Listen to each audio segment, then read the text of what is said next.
Hi, I'm Donald Kronos. Before I even begin, I want to point out something very important. YouTube gives people a choice of voting in favor of or opposition to a video, a comment, or a reply. This would be a good thing if it was only used to represent how people feel about what they're rating or voting on. Unfortunately, anything with a few more negative votes than positive votes is hidden, keeping it from gaining more positive votes once it reaches that stage. There are people who choose to abuse this feature to hide anything they don't want seen. Plenty of very informative content is hidden from the public in this way, severely reducing the value of time spent on YouTube. With that in mind, please click the thumbs up button for this video if you feel that it may be good for people to see, before those who would hide what it has to say can manage to do so. In fact, it's not a bad idea to click the thumbs up button on everything you think would be good for people to see, because under the current system, at the time I'm making this video, negative and positive votes on YouTube are not equal opposites. Negative votes have the power to hide one side of a discussion. Positive votes do not. This is not the same thing. It's not a balanced voting system, and it's not something I would advocate. I hope YouTube will someday separate requests to hide potentially offensive content from simple rating of contents as liked or disliked. In the meantime, keep an eye out for the ways they have provided to see otherwise hidden content, and if you like it, click the thumbs up button to have your opinion counted. Perhaps some of it might even get unhidden if enough people manage to find it. Now, I would like to attempt to explain from my own point of view how most of the mystery can be taken out of such things as the spirit realm, the origin of the universe as we know it, and the origin of life, both as we know it and otherwise. Or you can just take God's word for it. Except that when God talks to people, it tends to drive them crazy. But it's okay though, because the crazy people wrote it all down, so the rest of us can just read one of their books and take the crazy person's word for it. Call it God's word and not have to go insane. That's always an option. Not everybody's comfortable with it, but those that are probably aren't ready to take the blinders off just yet. Anyway, I want to touch on politics before going any further, because there's a connection between politics and religion which goes way back to when church and state were basically the same thing. History is my worst subject, so don't expect me to get into detail or even to get it all right. But my understanding is that in some places, the ruling people were actually considered gods. Well, in other places, the gods supposedly appointed or endorsed the human rulers. Of course, this second arrangement had an advantage. If things didn't go well, the gods got the blame, and new ones were assigned to take their place. Well, the government was generally held completely blameless, since nobody could expect them to do well under bad gods. No, that's not what the official government endorsed historians told us, is it? I can imagine that didn't work very well regardless. People could see their governments were really in control, couldn't they? Besides, any magician could just come along and demonstrate a more powerful looking god on his side and get to be the new king. Something like that. Of course, there's always the possibility that the pharaoh who was said to be God wasn't really in charge at all, but rather got to live a lavish lifestyle and be revered as God in return for being the inevitable scapegoat in the event of a rebellion. Since history can be altered and can even contain lies in the first place, we'll probably never really know. Sorry, but I can't take the mystery out of history. These days, religion has taken over in various ways. What you talking about? The global shift seems to be toward the types of systems they have in bigger countries, where the real leaders hide outside of government. In fact, Those who run our politicians like a puppet show have been waging wars in certain resource rich locations to replace the system of government in these smaller countries they don't control with a so called democracy that they can eventually pick their own puppets to run. Many of those who really run things actually think of themselves as gods, but hide the fact that they're telling governments what to do. Like the old Greek gods on Mount Olympus, such gods realize that their powers are limited. They know a small group of us could defeat them if we could just find where they're hiding. So they hold secretive meetings to discuss the most effective ways to rule over us. They plan the new order of our world and the steps to get us there as if we're just another perishable resource to manage. Those actually seen as having the most power in government are replaced like clockwork to diffuse the anger that builds up over time. This allows people to think that the source of the problem is being replaced by something they personally helped to choose. That's why I always vote for someone who can't win. At least then the winner isn't my fault. Now, if we had instant runoff voting, or better yet, approval voting, I could vote for a second choice that couldn't win too. Hmm. Now let's see how this works in a best case scenario proportional representation. Well, okay, maybe it's not the best, but it's better than some of the alternatives. Imagine you're with a group of people who've worked really hard on behalf of some super rich family who promised pizza as a reward. Now that the work is done, you're told that everyone's going to get a single thin slice of pizza, regardless of how hungry anyone may be, and that everyone will be getting exactly the same kind of pizza so that nobody has to feel they were treated unfairly. You're told that the toppings will be chosen democratically so that everyone will be happy with their reward. Of course, the pizza will have a crust, sauce, and cheese. It's obvious this reward wasn't meant for vegans, so we'll just ignore them for now since they're obviously not in the voting majority. Way to be democratic. Not. Then there are the vegetarians, who are a little concerned because so many of the workers are talking about how much they like pepperoni. They're quite sure that even if they could all agree on the same vegetarian topping, which they can't, they still wouldn't outnumber those who obviously want pepperoni. So they start fighting for the vegetarians to get their own separate vote for their own separate pizza. Then it's explained to everyone that they don't have to decide on a single topping. All the pizzas will have the three most popular toppings in proportion to the percentage of people who voted for each of those toppings.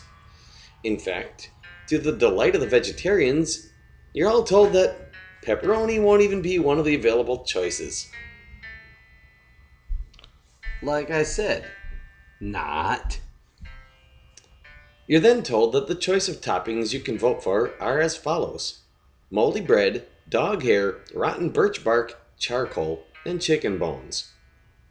The vote goes through, and the most popular three toppings are chosen. Nobody's happy, but you're all told it's okay because after work tomorrow, you'll get to vote on a different combination of toppings.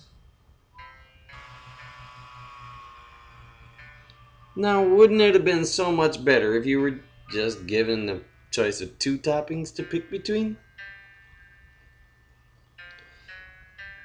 You mean two toppings nobody wanted, chosen in a way similar to how those three toppings were picked?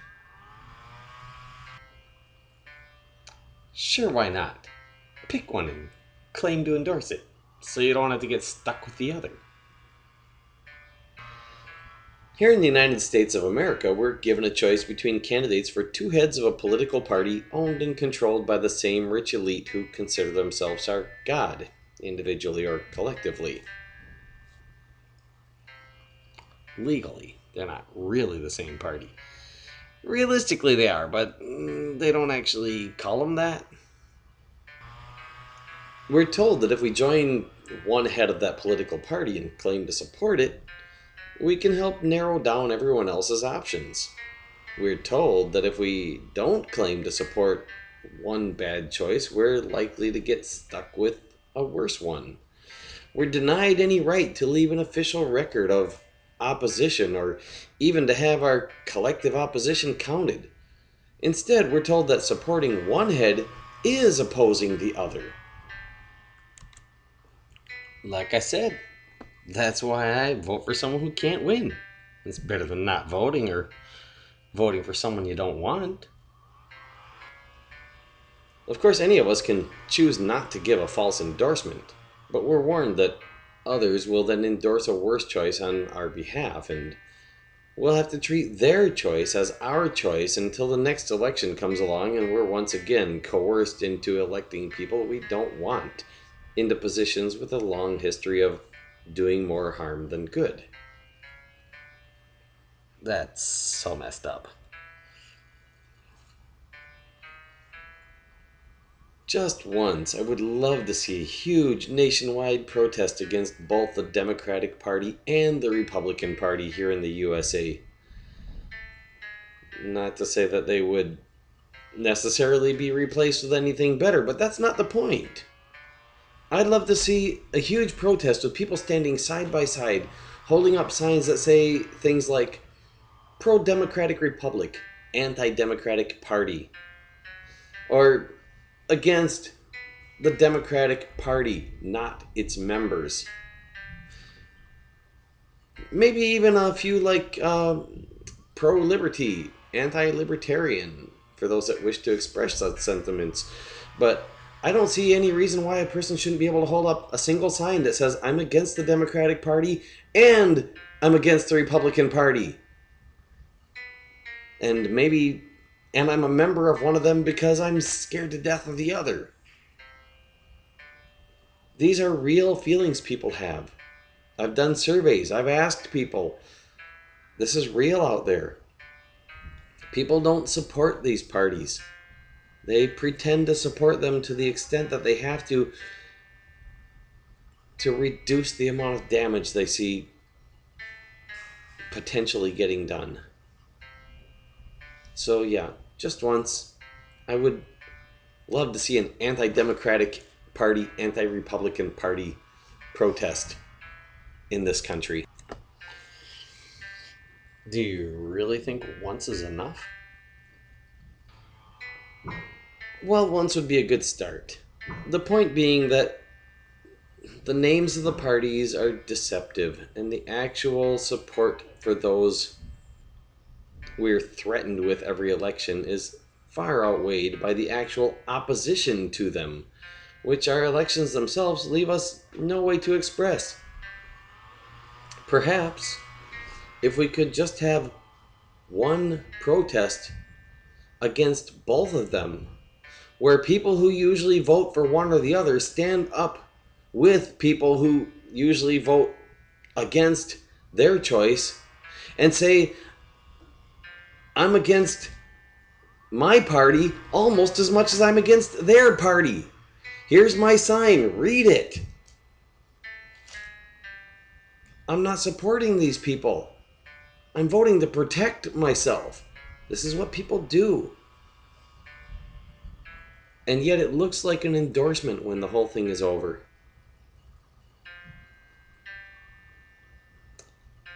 If we could just get people to stand up and say, we deserve the right to vote against someone,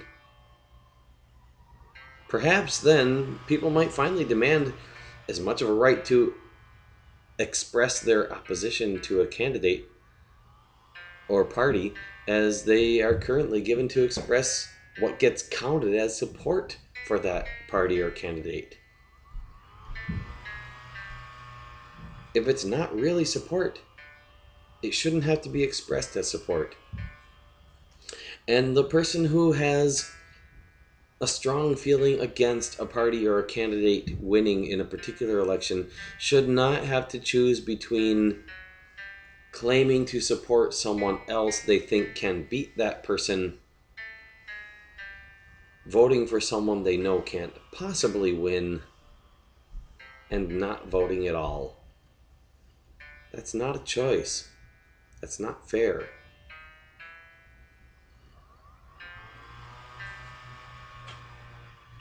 We just need the right to say no. And how would this help the good candidates who can't win? It would allow sufficient direct opposition to any well-known candidate to compensate for some of the votes given to that candidate just for being well-known. And it would also allow some of the false positive votes, which usually flood our elections, to be cast as true anti-votes instead, making the real race between the most wanted candidates rather than between the most feared and hated candidates or the most highly publicized candidates. In fact, it would then become more beneficial for a candidate to tell us what good they can do than to tell us what harm their opponent can do. Sure, they're still going to tell us what harm their opponent can do, but at least they wouldn't have to concentrate on just that. I mean, don't you get tired of this? Hey, you should vote for me because he's terrible? The lesser evil is still evil. Oh, lost my light. I wonder what just happened.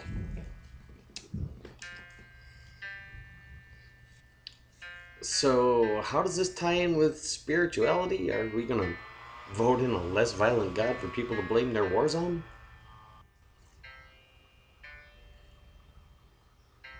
Look, I don't personally have all of the answers. I'm just a human being. Nor do I expect to be able to learn all of the answers within my lifetime. But by learning to make some limited use of the natural extension of my mind beyond my own brain into what I call the societal brain, I feel that I have become aware of scientifically testable aspects of our reality which have been evolving in humanity's unconscious mind for countless generations. I've done my best to test what I personally have the ability to of such knowledge and to refine my understanding based on the results. Much of it seems to be known to the general public only in distorted forms.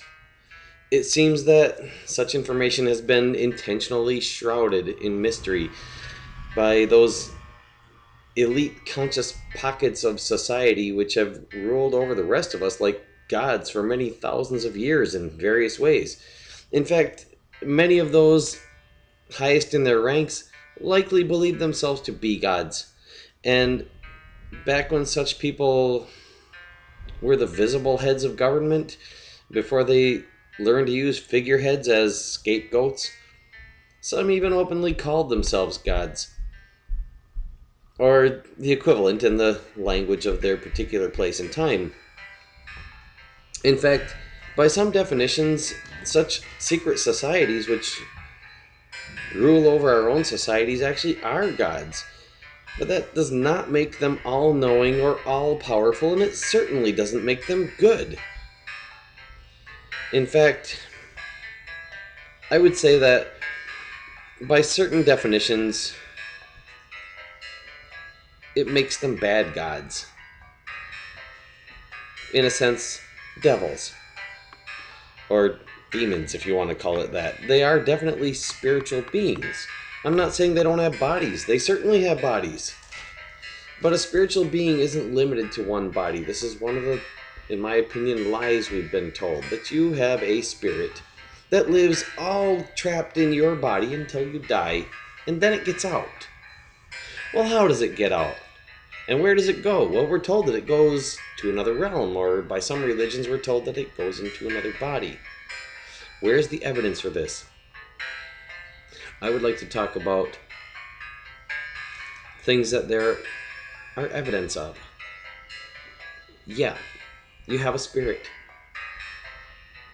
but it doesn't stay trapped in your body until you die. This is something I hope to make evident.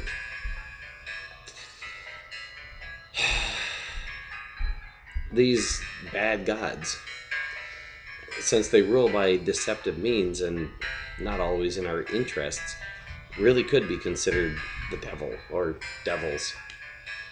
Now, am I saying we should resort to superstitious ways of looking at things? No. I'm saying a lot of people already do. A lot of people still do look at the world in very superstitious ways and in very mysterious ways. And we shouldn't necessarily exclude what they have to add to the conversation. And we definitely shouldn't count them out as far as their importance in considerations for our society and making things better for everyone. Humanity is waking up, and it's time we learned that even though our individuality is very valuable and our diversity is our greatest treasure, in a sense, we are all each other. He's not me. He just plays me on TV. Yeah, so you may wonder what I mean in saying that those who rule over us could be considered gods or devils. Aren't they human? Of course they are. Well, maybe not all of them. That's impossible to be sure of, but probably all of them. And effectively, it makes no significant difference. I'll get back to this in a bit, maybe. As I started to explain, I've got quite a few things I would like to talk about. For starters, I'd like to talk to you a little about spirituality. It's a complicated subject, and I'm not sure I'm any more qualified to talk about it than any religion is. But I know there are lots of people who consider themselves spiritual, but not religious. So I think it's safe to say that religions don't have the monopoly on spirituality they might like us to believe they have. Oh, but they do. They really do. Thanks. Anyway, some religions teach that our spirits move on to new bodies when we die. Others teach that they move on to another realm where they'll spend eternity. And yet others teach that our spirits are really gods or aliens, or that our spirits will die if we believe the wrong religion, or be tortured forever if we fail to be afraid of their particular deity. Such things can't all be true at once. So, most religions discourage the learning of what other religions have to say in order to keep people from questioning the validity of their claims. Regardless, either some or all of such conflicting claims must not be true. So, what else might religions be teaching people about spirituality that may not quite fit reality? How to be a free spirit? Doubtful. On the contrary, religions tend to teach people how to give up their free will in favor of the supposed will of whatever deity or deities they would have you believe are in charge of your final destiny. By the way, this is Samuel. He's a bit of a creep. I am Sam. Sam, I am. I am not your Uncle Sam. Sam's going to be playing the devil's advocate here. God's advocate. What I mean is that Sam will be representing an alternative point of view. You see, spirituality is generally considered a vague concept at best, which can be felt but not examined, known but not tested, taken on faith but not demonstrated. Spiritual entities are often described as ghost-like and ethereal. Their descriptions often make them seem both ephemeral and eternal. They're said to live in other realms, separate from our physical reality, untouchable by scientific instruments, and yet be able to influence the minds of mortal beings in physical bodies with physical nervous systems and physical brains in their physical heads. Some of the things about spiritual beings which may confuse people are how they can be both plural and singular at the same time, how they can be non-physical and yet be affected by the physical world, and likewise have an effect on it, and how they can be part of a living being, both within it and separate from it. able to survive the death of its body and yet retain some form of its identity and the traits which made that being unique. This is, of course, made all the more confusing by various spiritual terms, often but not always being used as if they are synonymous. In fact, I propose that a god is an entity made up of entities, like a society, but that the term God, as it has become known in modern times, refers mainly to the spiritual side of a self aware society and to mythological characters loosely based on crude understandings of such a concept. Now, this may seem a little strange to people who are used to the monotheistic idea of a god, but then keep in mind that a representative of such a society coming and identifying itself as that society would likely be seen as singular if it came in a single body. That doesn't mean that it necessarily considers that body to be the whole of itself any more than one member of one of today's secret societies above our governments would consider itself to be the whole society. They have more than one member, and yet a single member could represent them, but that would be singular. It kind of messes with our languages. So, just what is the spirit world made of? Energy, of course. Everybody knows spirits are made of energy. That does seem to be the general consensus, but I have a different theory. That's why they glow in the dark. It's the same energy the reptilian thetans use so they can hide among us. And they glow? That's why you can see through their disguise at night, when they have to use extra energy to hide the glowing, and so sometimes they can't hold their shape, and so at night they just hang around with people that nobody listens to anyway. Vampires don't like the taste of them, so why should they waste their money on hotel rooms and houses when they can save it for ruling the world like they've been doing? Okay, so would you like to hear my hypothesis? Go for it. The physical world is made of energy. The spirit world is made of information. We live in both at the same time. You can't have one without the other. So when we die, Jesus saves us on a cloud drive?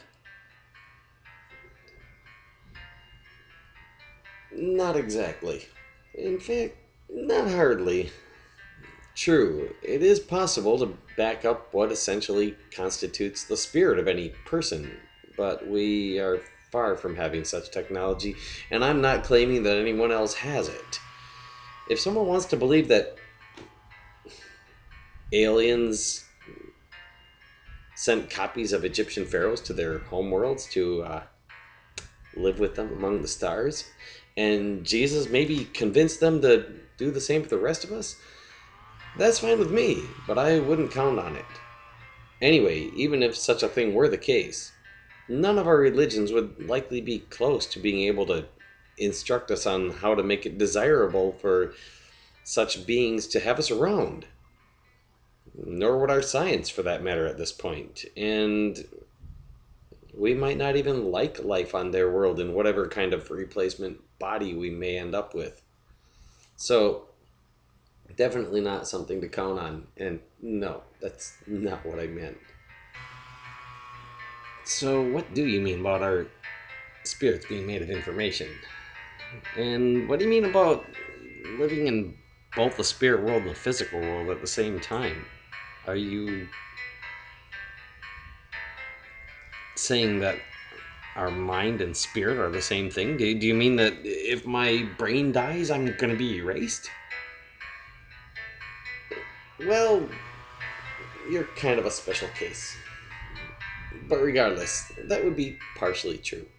Now keep in mind that what I'm going to attempt to share may take a bit of careful explaining, since the best suited words I know of are commonly used in ways which render them pretty much useless.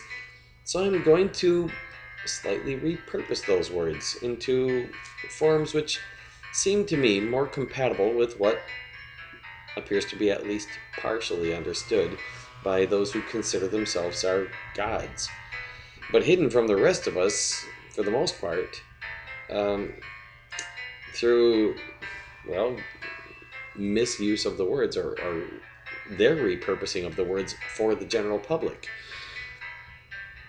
I've seen these patterns in languages, in cultures, in superstitions, humor, science, mythologies, the upper ranks of organized religions, apologetics, and so much more. The individual human mind in an individual human brain does die with that brain when the body's life is over. It's a huge loss to that person's spirit, but it's not the whole thing. Actually, the biggest part of the loss is probably the level of control that person's spirit had over that person's brain.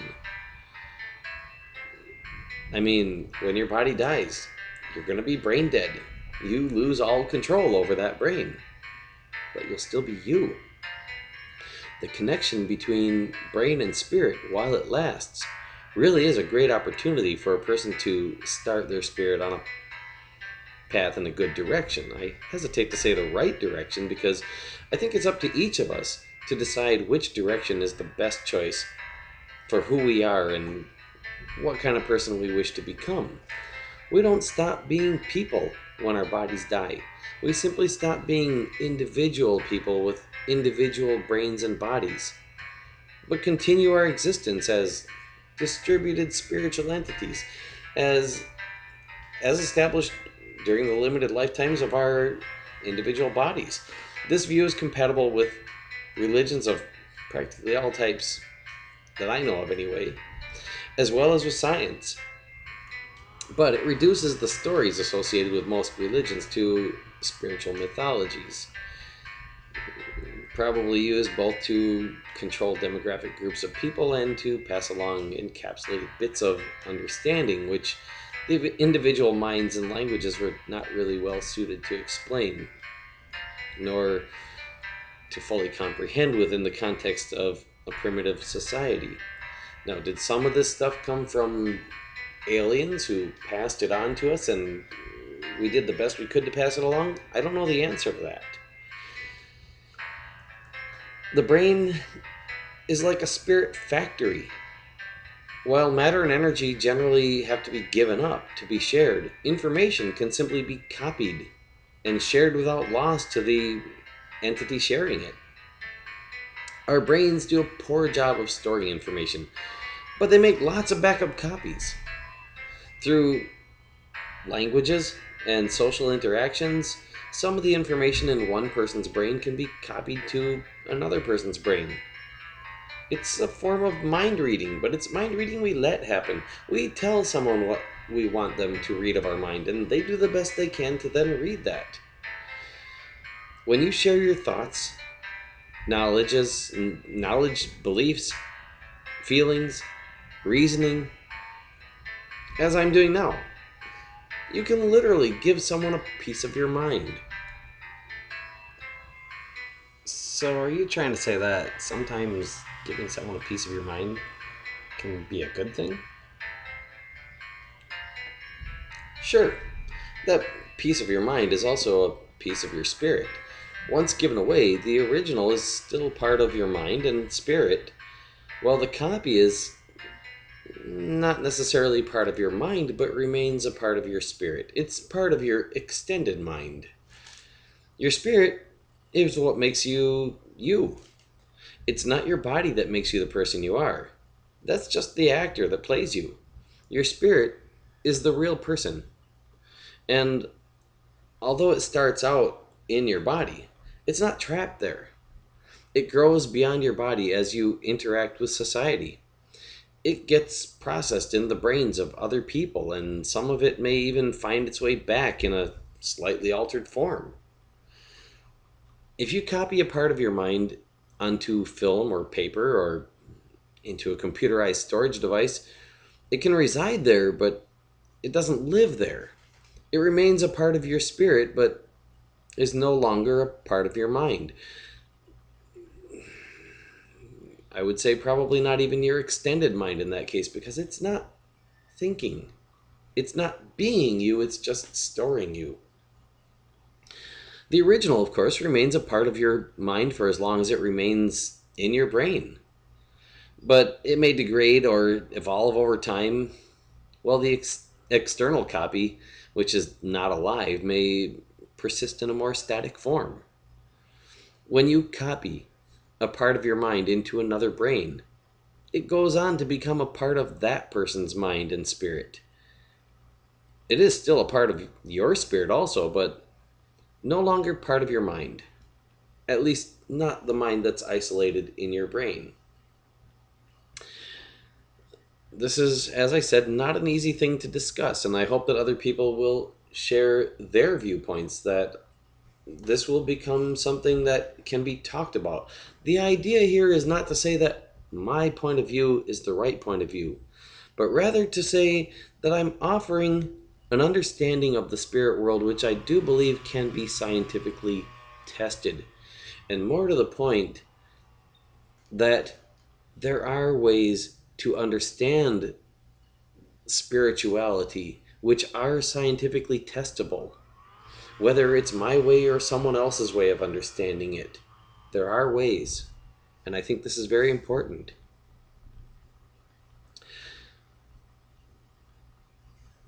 In other words, I cannot give you a piece of my mind in an unaltered form.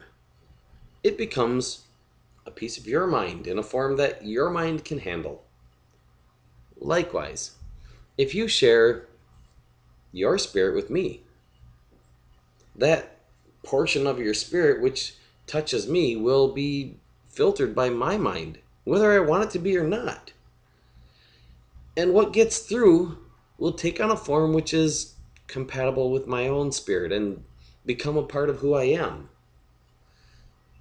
Some information might get stored not as a part of what I express in myself, but rather as information that my brain contains and that I can draw on in making decisions. In that sense, a part of me which other people don't necessarily see may contain a part of you that you've shared with me. Something that I like about you, I may be more willing or more likely to share with others, to express openly. Then again, if it doesn't mesh well with what I am, maybe not. Those parts of my mind which I choose to share with the world make up the spirit others will see in me. Not all of the information in my head can be saved beyond the life of my body, and not all of it is worth saving. Much of it is not unique to me in any important sense, and therefore is already saved out there in the world outside of my body in one form or another. And to really save the essence of what makes me me, the important parts of me, wouldn't require resaving that information because it's already out there. For example, I know what the answer to 1 plus 1 is, generally speaking. You probably know it too. That information is not unique to me. And passing it along isn't essential to passing along what's important about me personally. But it's a part of the mathematics that humanity has developed. Might it be that that way of looking at the world is unique? I'd say it's unlikely, but it's not impossible. And just maybe, that is an essential part of what makes humanity, a part of the human spirit. Who's to know? Right now, we've only got ourselves to go by.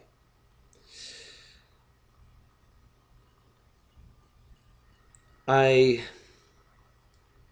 would be surprised if there aren't other life forms out there which have already learned how to share their spirit with each other to the level that allows them to function as a societal entity beyond the individual body's entity.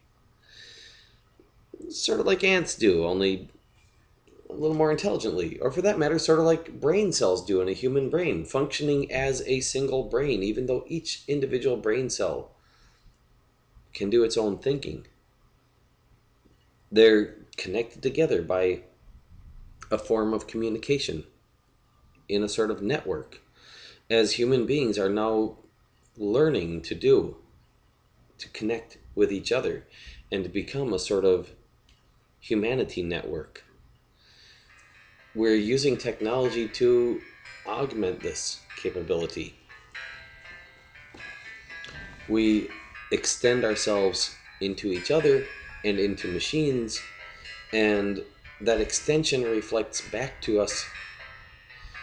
And without each other, we would not be the same.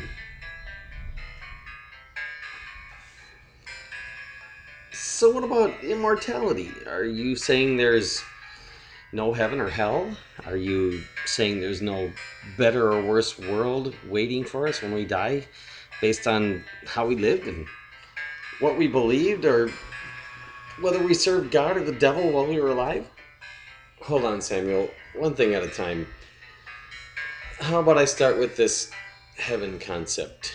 If you're familiar with the Bible, which is a common source of the word heaven in many people's vocabulary, you may have noticed that it refers to several different things, often in rather ambiguous fashion. It can be the sky, or the universe, or a mystical realm which is somehow above us, but its direction is usually considered to be up from here, regardless of the fact that we live on a rotating planet which is roughly spherical in shape. This is one aspect of what some people may mean when they talk about heaven, a place that's above us in some sense. Outer space, of course, fits that description, as does most of our atmosphere, interstellar space, and of course the huge variety of other planets, moons, asteroids, and likely other forms of life to be found separate from our planet. I meant paradise, utopia, the perfect world. Another concept of heaven is a place which is above us in a more metaphorical sense. Someplace better than here, which could include our future on this planet, if we don't turn it into some version of hell. But it could also include our future in interstellar space, our future on other planets, or even advanced civilizations out there right now. Not someplace perfect, but perhaps close enough to perfect that we wouldn't notice the difference right away if we could see it now. So you think maybe some of the gods of different religions might have been members of advanced alien civilizations? If so, do you think they just forgot about us or maybe blew themselves up? Perhaps some are even watching us in some sense, waiting for us to develop our own valuable advanced forms of art, philosophy, science, and technology, the potential uniqueness of which might be likely destroyed by too much contact with them before we manage to get that far, since any contact with a more advanced spiritual entity would likely affect the direction which our own combined spiritual entity chooses to take. For example, if we were to witness the use of matter with negative gravity, even if not correctly understood, it would likely cause a drastic shift in thinking about such things as space travel and excavation and how they might be better accomplished, forever altering our potential of the combined human spirit to think in our own unique way about such things and to potentially develop uniquely human solutions. Solutions that societies out there don't already have. Possibly societies that may be patiently waiting for us to join them and perhaps are unwilling to risk destroying our uniqueness in the meantime. We are, after all, in a sense, an embryo.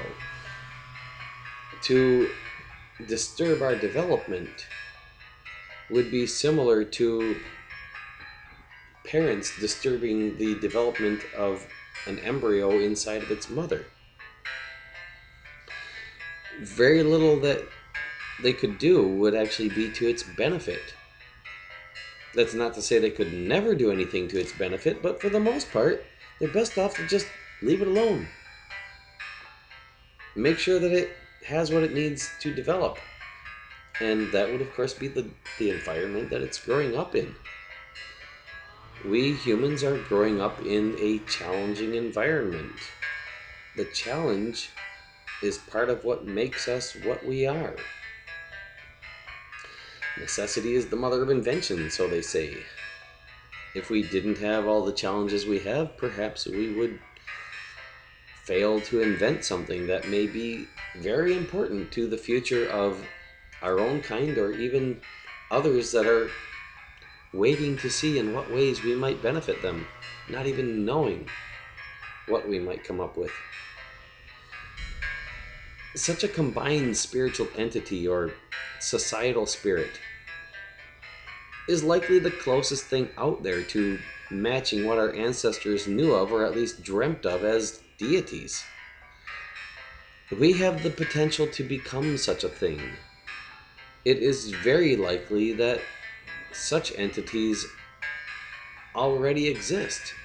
Now, how likely is it that any of them have interacted with us in the past in any way, or maybe in any way currently interacting with us? I don't know. How likely is it that any such entities are even close enough that they could interact with us if they chose to? I don't know. How likely is it that if they knew about us, they would want to interact with us? Well, this depends a lot on how they think, and there again, I don't know. But I can say that we are very likely unique in at least some sense. And that uniqueness is the most valuable thing about us. Imagine early human civilizations being visited by a lone member of such an advanced civilization. It might have the means to do all sorts of things which our ancestors could have understood only as magic. If such a being had learned to think in a sense as if it were a brain cell in the brain of its society, connected by various forms of communication to the rest of that super brain, could our ancestors even have understood an explanation of such connectivity? Would our ancestors have understood concepts like we are one and yet I am many? I mean, think about it. You, whoever's watching this, are connecting with a piece of my soul, my spirit, my personality right now. In a sense, we are one. And yet, my brain is made out of several brain components, and each of those components is made out of many, many brain cells, not just the neurons, but also the glial cells, which have their own separate way of thinking. I am many, whether I feel it or not, whether I recognize it or not. And we have the potential to become a very powerful, very intelligent one with a lot slower thinking process than what goes on in any individual one of our brains, but nonetheless, with the potential to be so much more intelligent.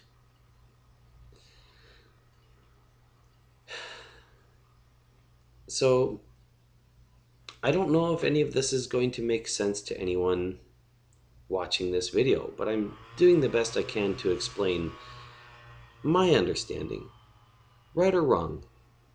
Consider it a societal brainstorm.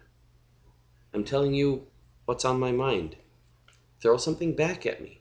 Let me know what you're thinking. Let me know. Do you agree? Do you disagree? Do you think I might be onto something? Have you maybe had a similar theory?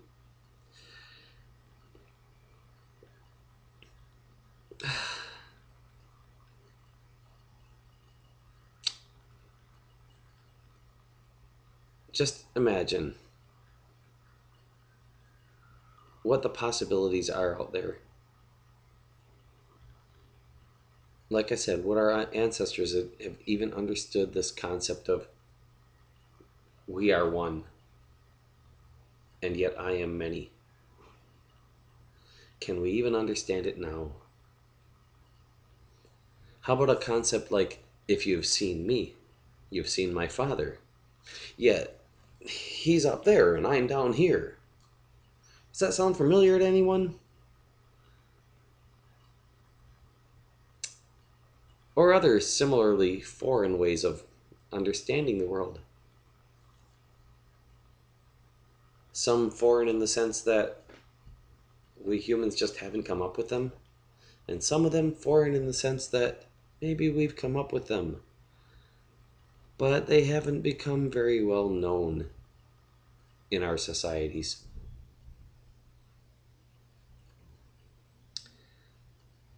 Keep in mind that the powers attributed to a god by most ancient peoples were much more limited than what most people these days would likely accept as being worthy of such a title. And most of it has probably since been surpassed already by humanity's meager achievements. We are already gods by some of our ancestors' standards, able to do things beyond their wildest imagination.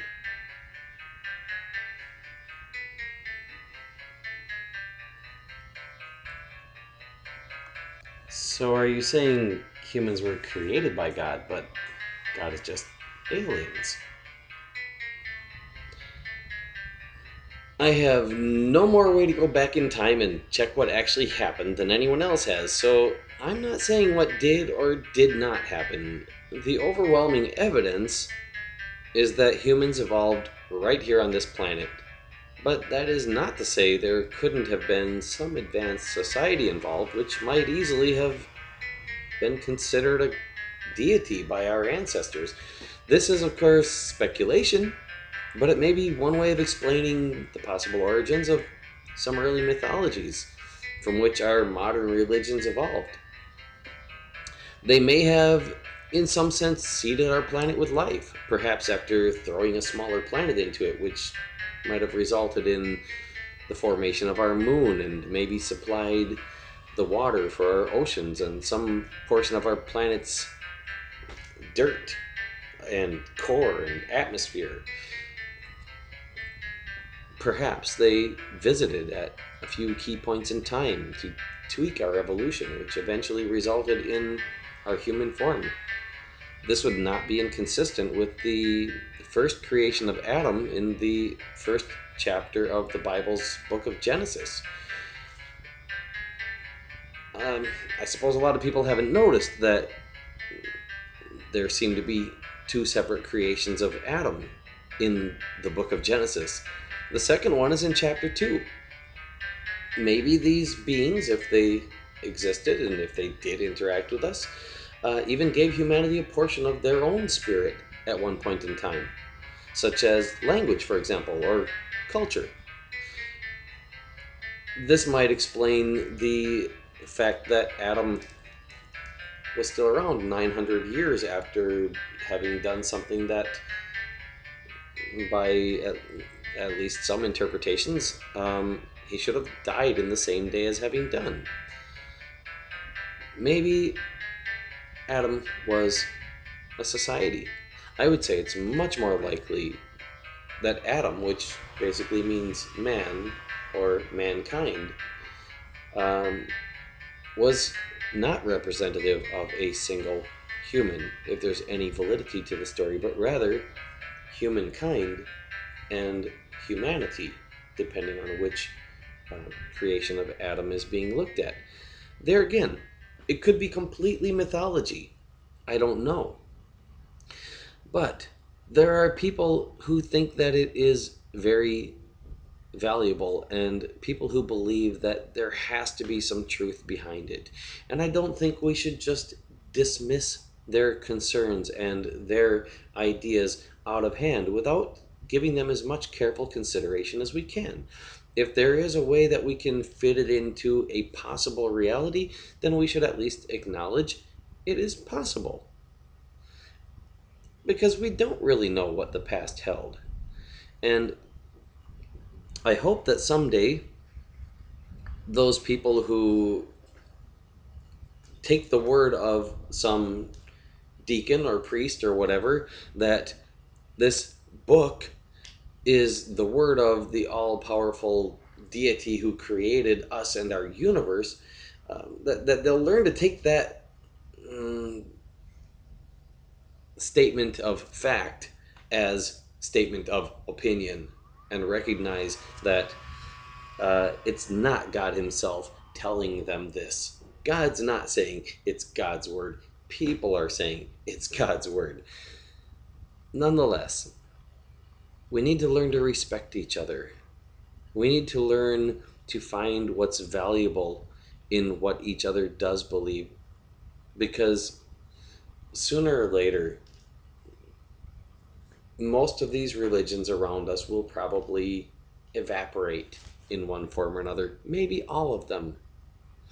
And I don't think that they are completely without anything beneficial to offer us.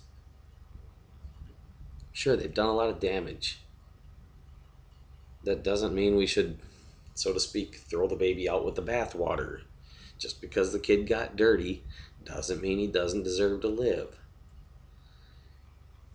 Religions may have started out for various reasons, but I think most people can see that there has been at least some element in at least a lot of religions of trying to help humanity to become better, trying to help people do a better job of being moral beings. I don't think very many people would dispute the idea that religions were among the first entities to document, to write down moral codes, to say these are the things we think are right, or as the case may be, these are the things that God told us are right. But regardless, to actually document it, to actually say this was important enough that it should be recorded and it should be maybe kept a little more stable than it has been being passed down by word of mouth from person to person. Consider this.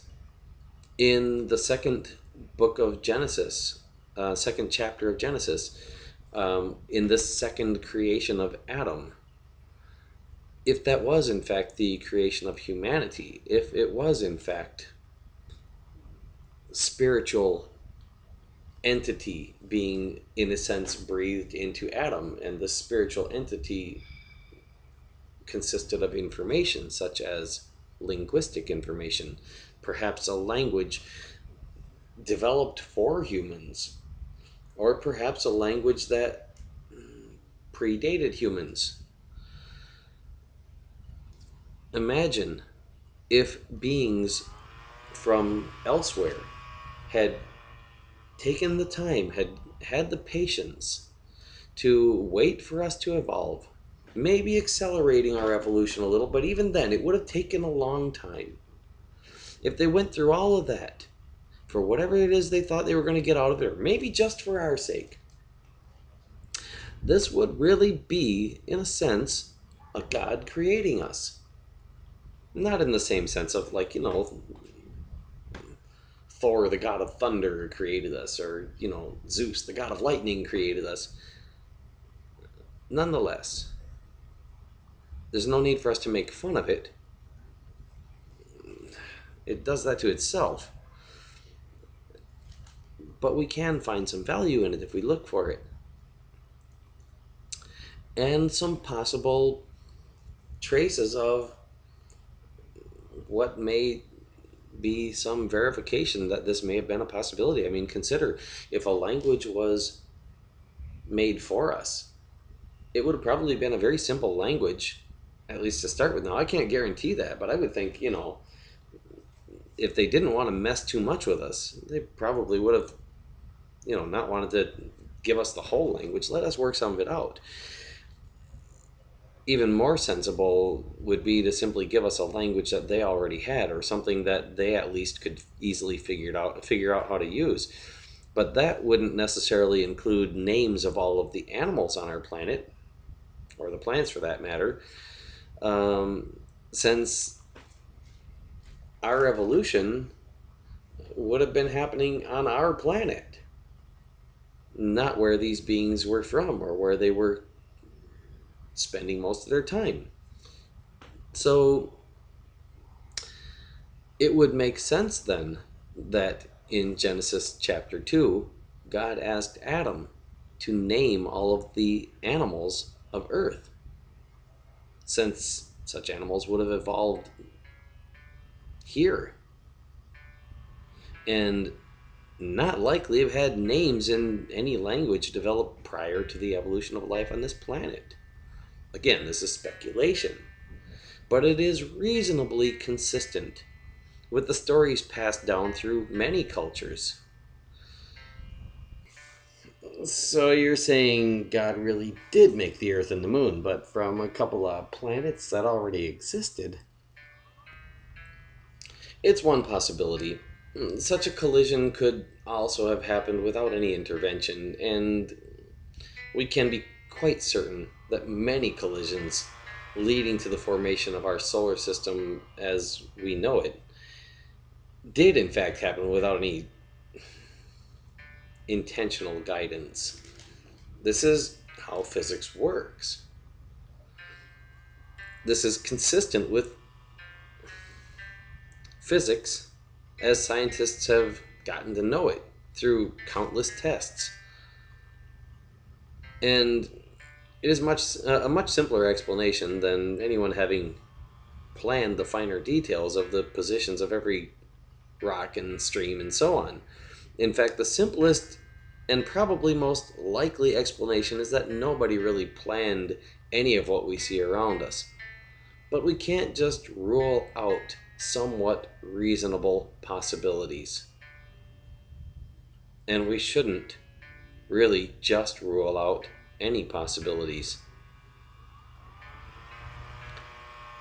We are, after all, thinking beings. Even unreasonable possibilities might have been the case. And there's no harm in brainstorming and doing a little exploration of what could have been, if nothing else, for the sheer entertainment potential of it, for the works of fiction that we could provide for future generations to read or to view in motion pictures, maybe even for movies that we could make that might someday be watched by whatever it may have been that did get involved in our creation, in our development, in our evolution, if such a thing exists. So if the Earth and Moon and the rest of our solar system were all formed from stuff that was part of our universe, how did the universe get here? Well, first off, consider the redundancy of that question. If our universe got here, does that imply that it came from somewhere else? If so, how did it get there? The answer to such a question is simply that here was in its path, and now was when it intersected with this part of that path, but that's probably not very helpful. No, it's not. What I meant was, where did all the stuff come from? The stuff around us is all made of energy. Most of the energy in space as we know it seems to maintain some sort of balance, but virtual particles show up as momentary disturbances in that balance, which generally vanish shortly after they appear, likely due to the same overall stability which kept them from taking a detectable form sooner. The extreme gravitational forces of a black hole can even pull light back in before it's able to escape. But such a situation also allows some of the virtual particles formed to be ripped away from their stabilizing counterparts and remain as recognizable wave particle disturbances coming from an otherwise empty part of space. In other words, appearing to come out of nothingness. Although we know that that's not exactly the case. That, in a sense, this is how a black hole evaporates. And I would take this even further to say that um, this is the nature of space in the area of the omniverse in which we are familiar, according to my understanding. If a large enough volume of such space were to be left otherwise empty, either by nearly all matter falling together or by nearly all matter flying apart, we would be left with a region of space where virtual particles would be so common as to interact with each other before they could melt back into the fields from which they came. If you can imagine such a space starting with no matter at all, or at least nearly no matter, then you should be able to see how even the tiniest disturbance could have started a chain reaction of matter formation, which could have then fallen together to cause a big explosion of some type, or formed an immense super black hole, perhaps with a negative gravity or some other such trait which may seem strange to us, from which everything we know could have emerged as particles escaping from virtual particle pairs near its event horizon, and eventually as stars and planets form from such particles. Astrophysicists have worked a lot of this stuff out, but the actual origin could be any a bunch of different things. I can't take the mystery out of all of it, nor would I really want to, because after all, our universe is just one. And there probably are other universes either out there now or out there sometime in the past or future. And maybe someday we'll even find ways to travel to them or interact with them in some way, or to take advantage of properties that our universe could have had if it had been different. We may be able to, in some sense, alter little pieces of our universe.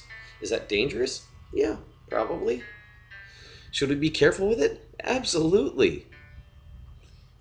But you look around at all the different things happening in our universe, and you look at the power of a super black hole at the center of a galaxy and things like that. It is really hard to imagine us tiny little human beings doing anything anywhere nearly as dangerous as a lot of what's already happening out there now without our intervention. Now, who knows? Maybe some other advanced civilization out there messed around with such things, and now their world is a supermassive black hole, and they're not around anymore. Could happen. Which is why I say, yeah, we should be very careful. That doesn't mean we shouldn't learn. A child learning to walk has to take some risks. That doesn't generally include jumping off of a really high place. It's dangerous enough just to get up and walk. They fall down, but they learn.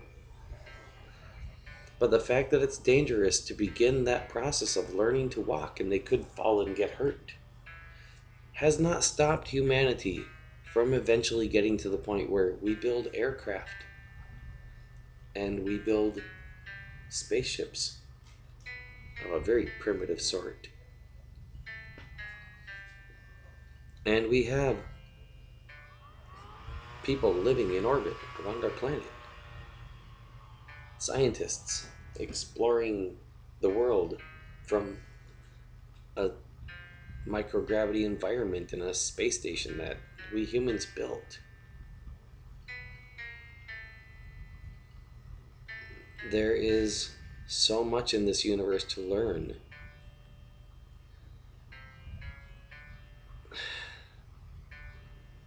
Again, I don't have all of the answers.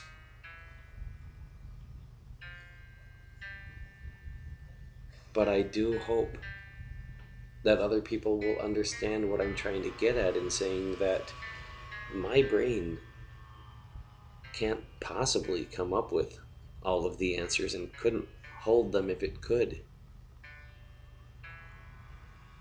But I'm sharing a piece of myself so that others can use what I've figured out, just as I have used what others have figured out through videos I've watched and books I've read and interactions with other people and talking to people about my own ideas and hearing back from them what they think of them. This one societal brain cell inside of my head recognizes that that's what it is, that it is one cell in a huge brain that's mostly asleep right now. Potentially 7 billion connected brain cells. Can we do it? What can we figure out if we do? So yeah, where did it all come from?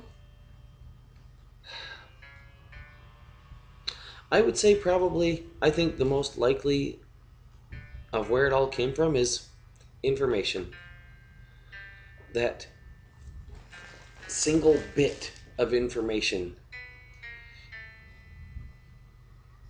in a substrate that reacted in a certain way to that bit of information, and that everything that's come out of it since then has been a result of how it interacted with that initial bit. And if we were right at the center, it would probably all look really symmetrical. We're not. And I highly doubt that the center of what we see as our known universe, if we could even figure out where that center might be, would be the center of where that initial bit came from. Now, was that bit a god? Well, I mean, in the sense of being our creator, you could probably call it one, but it's quite a stretch considering the sorts of definitions that people usually give to the term God. I wouldn't go as far as to call it that. So is that how it all got here? I don't know, but it's one possibility. Then the God of the Bible is just as possible, right? Not really. The God of the Bible isn't exactly even one God. It's a mishmash of entities from various mythologies, going by many names and many descriptions, conceptually evolved through retelling and rewriting and altered practically beyond recognition through translation between incompatible languages and cultures, too far removed from each other in time and understanding to retain much of the original spirit of what it used to represent.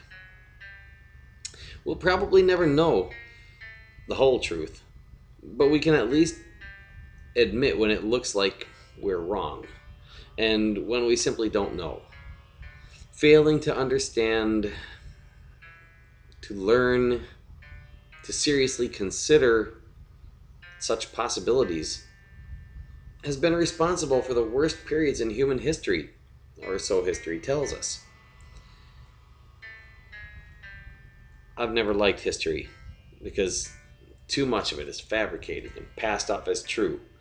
But at least people acknowledge that history was written by humans and should generally be taken as stories presented as fact rather than as actual fact. Might be some fact in them, sure, but we don't actually know, and we know that we don't know. Much of what many religious people call fact was not even originally presented as fact. And I think most of them know this to be the case, but they often are too easily convinced which parts to take which ways, counting those parts deemed historical or prophetic by some other fallible human with questionable motives as God's word, even to the point of forgetting that if God really did speak our world into existence, as many theologians claim, the whole world around us would be God's word, and a much more reliable source of what that creator intended than any book could possibly be. Also, with all the disagreement among religions and supposedly good gods having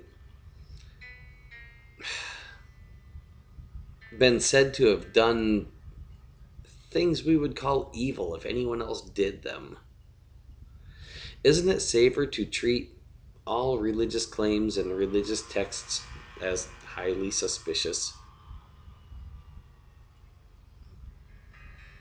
and cautiously look for the good in them, using the world around us people as a guide, rather than taking the word of those who would call themselves our masters?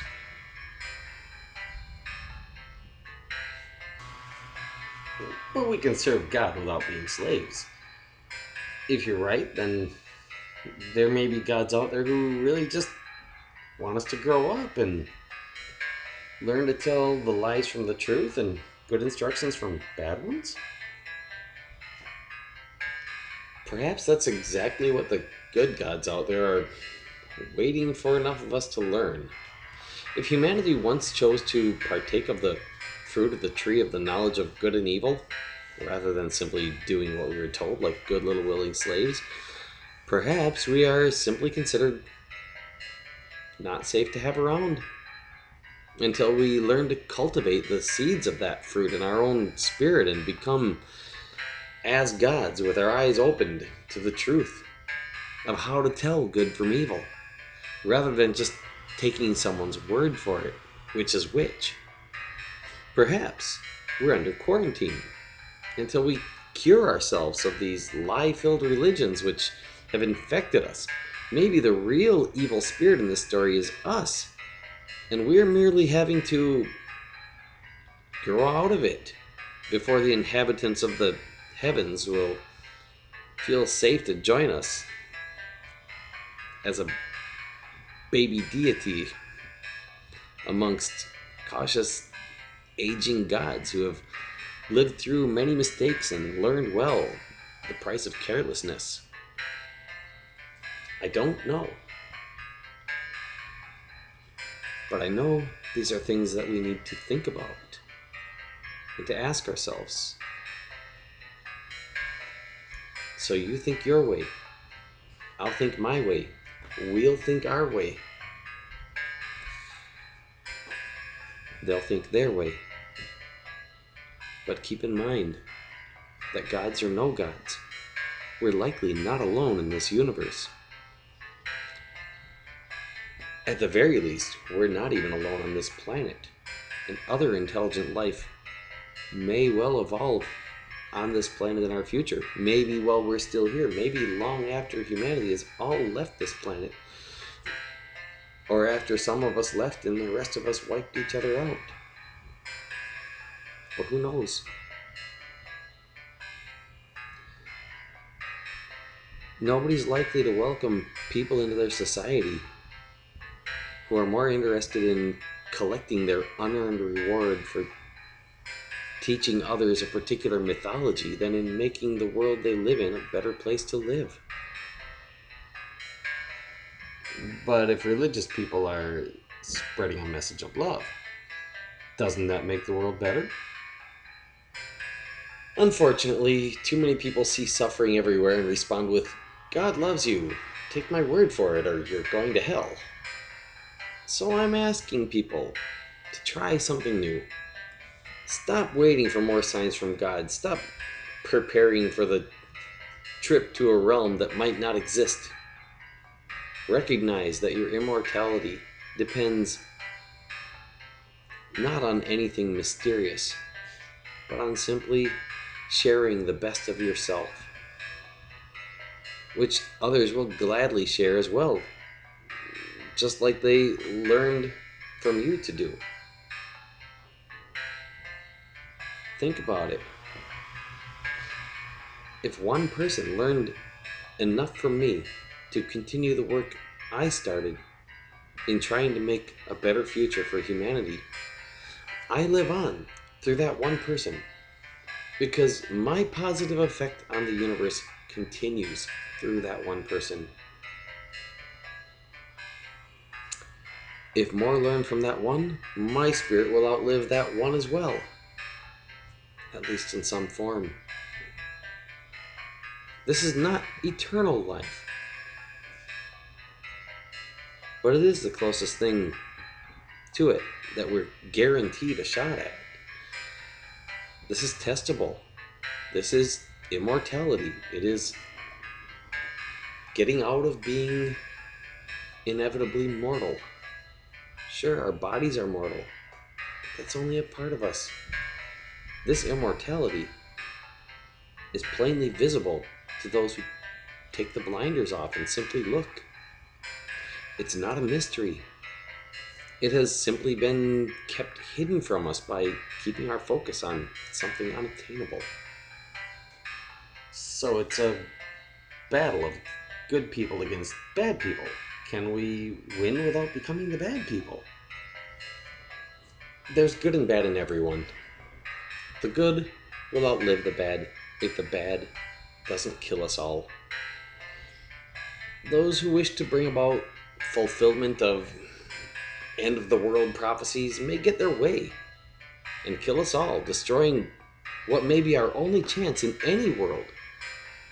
So instead of joining the well-intentioned but unhelpful masses in praying for angels to end all the suffering, take the job. Answer the prayer. Be the angel. Help end what suffering you can help end personally. Help make a better future for the people who will have to survive in this world when you're gone, and for the ones who live with you now. And encourage others to do likewise. Meanwhile, look for the good in humanity and help it spread. Nurture the spirit of goodness, and the evil spirits will be healed by it and become better than they could have otherwise been. This is what a Holy Spirit would do if it existed. Can such a spirit grow in humanity? If it does, perhaps then the gods will come and introduce themselves. Or perhaps we will finally venture beyond our own solar system and introduce ourselves to them.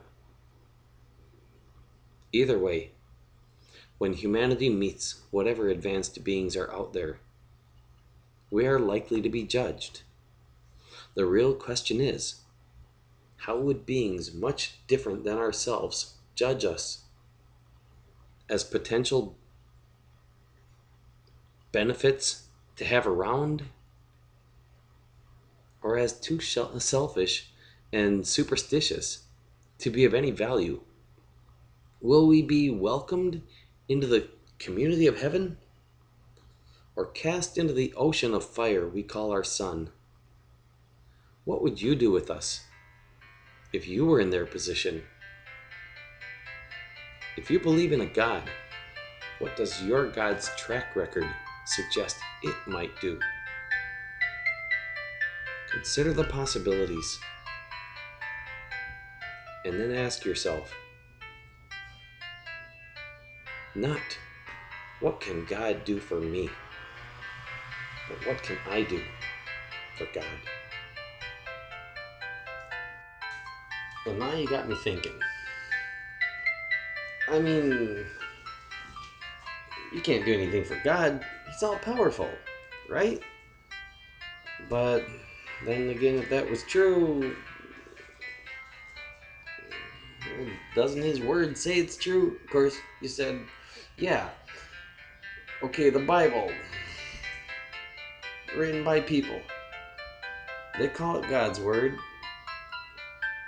so they can control people. And maybe some of them because they believe it is. But if God was really all powerful and really wanted us all to believe he exists and he is a certain way, would he have any trouble convincing us? I guess not. So, you make a good point.